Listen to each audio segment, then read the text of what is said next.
Suzuki GS 150 ये बिल्कुल लावारिस हालत में खड़ी हुई थी। तो इसकी हालत हम आपको बताते हैं कि ये आई बेसिकली किस मकसद के लिए है। ये एक तरह से फुल रिस्टोरेशन के चक्कर में आई है हमारे पास। इसका मडगार्ड जो है ख़त्म हुआ हुआ है, ये देखें यहाँ से फट चुका है, ठीक हो गया।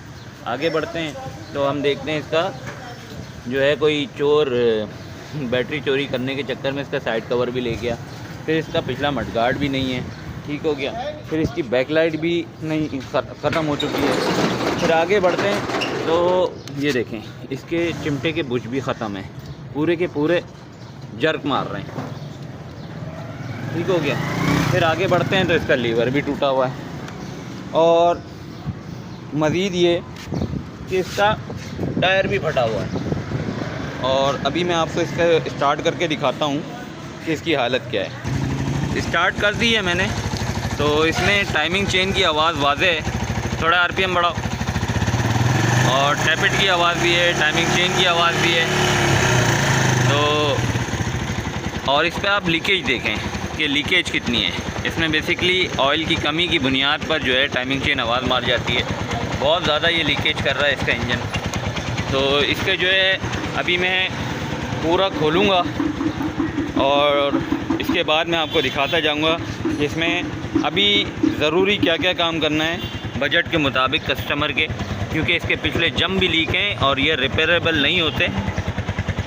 तो मैं अभी आपको इसके बाद खोलने के बाद मज़ीद दिखाता जाऊँगा कि इसमें हमने क्या क्या काम करना है, क्योंकि इसका जो है वो कार्बोरेटर तक डिपिंग कर रहा है, पेट्रोल मुसलसल गिरा रहा है। तो आप हमारे साथ रहिए और आगे सीन बाय सीन देखते जाइए।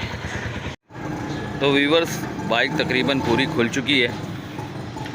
तो अब मैं आपको इसकी खस्ता हाली का हाल बताता हूँ, दिखाता हूँ कि इसके ऊपर जिसने भी काम किया है वो किस तरीके से किया है। पहले जहाँ से भी होके आइए, इसमें जो बुश लगे हुए हैं ये देखें, ये पूरे मूव हो रहे हैं, ठीक हो गया। और दूसरी बात ये, यहाँ पर एक इसके स्पेसर आता है इस तरफ और एक स्पेसर आता है इस तरफ। ये दोनों के दोनों ही नहीं है, ठीक है। ये स्पेसर जब आप रखते हैं तो फिर ये यहाँ पर जो है ना ये पूरे तरीके से एडजस्ट होता है और टाइट करने पे सही से टाइट होता है। इसका एक्सेल मैं अभी आपको शो कराता हूँ।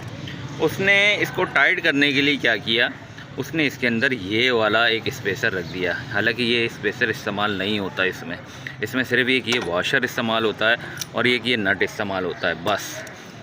अच्छा, आगे बढ़ते हैं। इसका रिम फट चुका है बिल्कुल खस्ता हाली में। इसमें बैरिंग जो है वो लोकल लगाया हुआ है, ये देखें ये लोकल बैरिंग है। दूसरी तरफ आगे बढ़ते हैं। ड्रम इसका अल्हम्दुलिल्लाह सेट है, कोई मसला नहीं है। लेकिन इसका जो बैरिंग है ये देखें, ये इसमें भी गैप है, ये फुल प्ले दे रहा है, ठीक हो गया।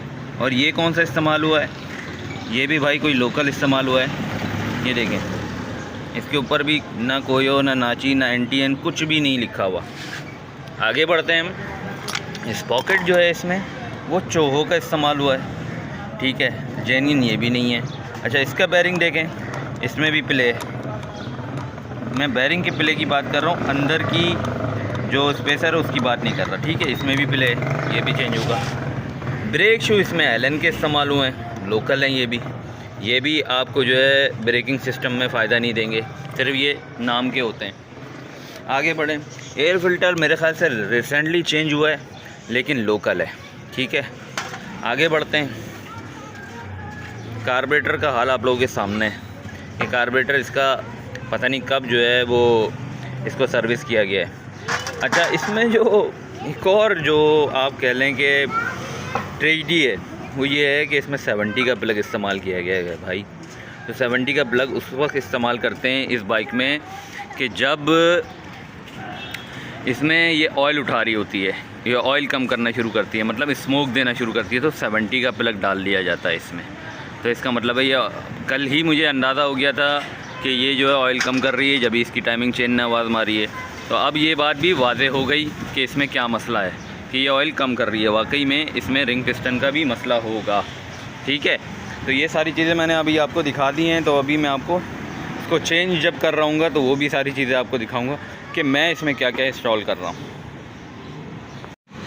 GS के क्लच लीवर होल्डर को निकालने के लिए और लगाने के लिए आपको क्या करना पड़ेगा, ये मैं इस पर इंस्टॉल करूँगा। आपको ये सबसे पहले इसका जो बैलेंसर है वो खोलना पड़ेगा, और बैलेंसर के बाद जो है आपकी ग्रिप निकलेगी, और ग्रिप निकलने के बाद फिर ये निकलेगा भी और लगेगा भी। जैसा कि मैंने बताया था और मुझे शक भी था कि इस बाइक में ऑयल नहीं है, लेकिन कस्टमर कह रहा था ऑयल है। तो ये देखें, ये ऑयल सिर्फ इसमें से निकला है। और इसका एयर फ़िल्टर अभी चेक करते हैं कि भाई कौन सा है, ऑयल फ़िल्टर चेक करते हैं कि ऑयल फ़िल्टर कौन सा लगाया हुआ है, वो भी आपके सामने है भाईजान। ये लोकल ऑयल फ़िल्टर है, इसके ऊपर आप देख रहे हैं किसी भी किस्म का कोई मार्क नहीं है। लोकल ऑयल फ़िल्टर इस्तेमाल हुआ है, तो जाहिर सी बात है फिर ये जब कचरा उठाता है तो वो रिंग पिस्टन आपके बैठ जाते हैं। ठीक हो गया, आगे बढ़े। मैंने इसमें जो है ये बुश इंस्टॉल कर दिए हैं, आप लोगों के सामने नज़र आ रहे होंगे। ये बुश इंस्टॉल कर दिए हैं, और इसमें से जो निकले हैं वो ये पड़े में, उनकी हालत ये है, बिल्कुल खस्ता हाल में निकले हैं। अच्छा, इसके बाद जो है इसमें ये जो है स्पेसर लगते हैं, जिसकी बुनियाद पर जो है इसका हिलना बंद हो जाता है। ठीक हो गया, तो ये अभी मैं इसमें माउंट कर रहा हूँ, और इसके बाद जो है मैं इसमें ये फ़िक्स कर दूँगा पूरा, और ये बिल्कुल इंशाल्लाह ओके हो जाएगा, और इसके अंदर किसी भी किस्म की लचक बाकी नहीं रहेगी। व्यूअर्स, आगे बढ़ते हुए मैं आपको दिखाता हूँ, इसका चिमटा इंस्टॉल हो चुका है। ठीक है, चिमटा इंस्टॉल हो चुका है, ऑयल फ़िल्टर की जगह क्लियर हो रही है, टैपेड कवर की जगह भी क्लियर करवाऊँगा। अच्छा, कस्टमर ने मुझे एक बात बोली थी कि भाई मैंने वायरिंग चेंज करवाई है, वायरिंग में कोई मसला ही नहीं है। कहीं से भी आप लोग खुद देख के मुझे बताएं कि क्या इसकी वायरिंग चेंज हुई हुई नज़र आ रही है। जिस तरीके से ये कटी पिटी है, जितने इसमें जोड़ लगे हुए नज़र आ रहे हैं, ये कहीं से भी नहीं लग रहा कि ये नई वायरिंग है। ठीक हो गया, तो क्या पता उसने इनको बताया हो कि भाई मैंने वायरिंग चेंज करवाई है, तो मैंने तो आप लोगों को वायरिंग भी दिखा दी कि इसमें तो भाई वायरिंग कोई चेंज नहीं हुई भी। अच्छा, दूसरा ये कि भाई ये GR के ब्रेक शू जो हैं वो इंस्टॉल होने जा रहे हैं। ड्रम रबड़ चेंज कर दिए मैंने, बैरिंग इसके पुराने तीनों ये पड़े हुए, नए बैरिंग ये लग गए। ये नाची का बैरिंग है, इसमें ये कोयो का बैरिंग है। ठीक है, 6202।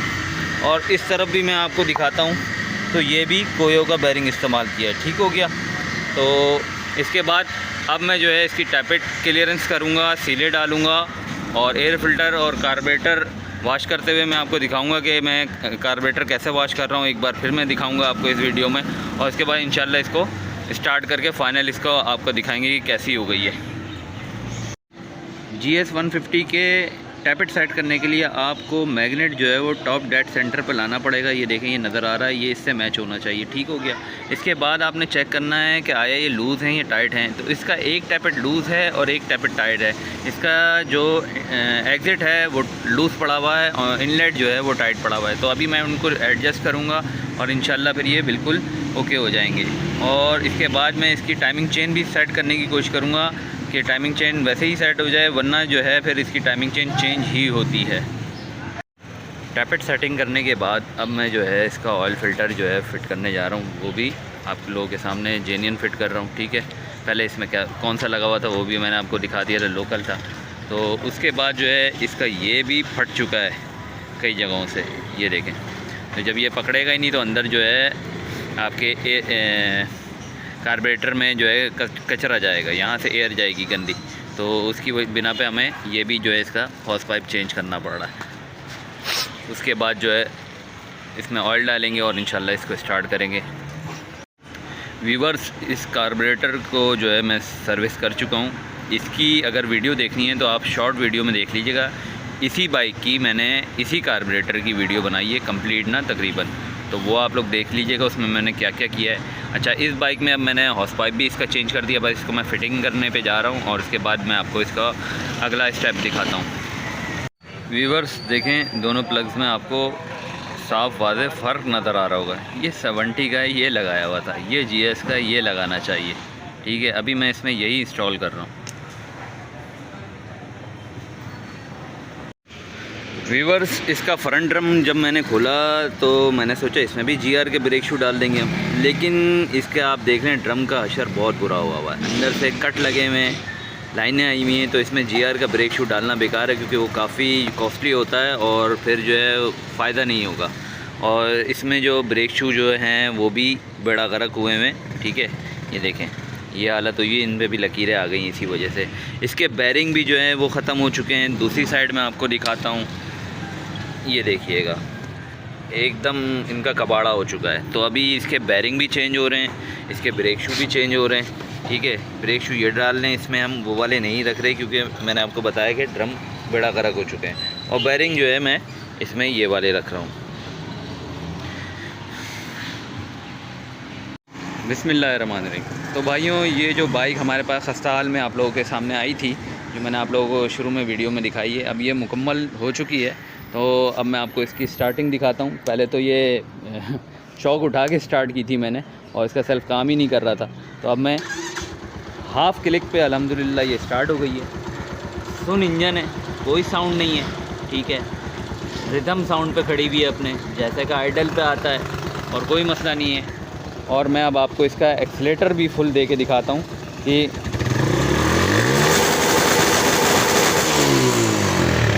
फुल आरपीएम पे जा रही है अल्हम्दुलिल्लाह, और बिल्कुल इसमें अभी भी कोई नॉइस नहीं आई।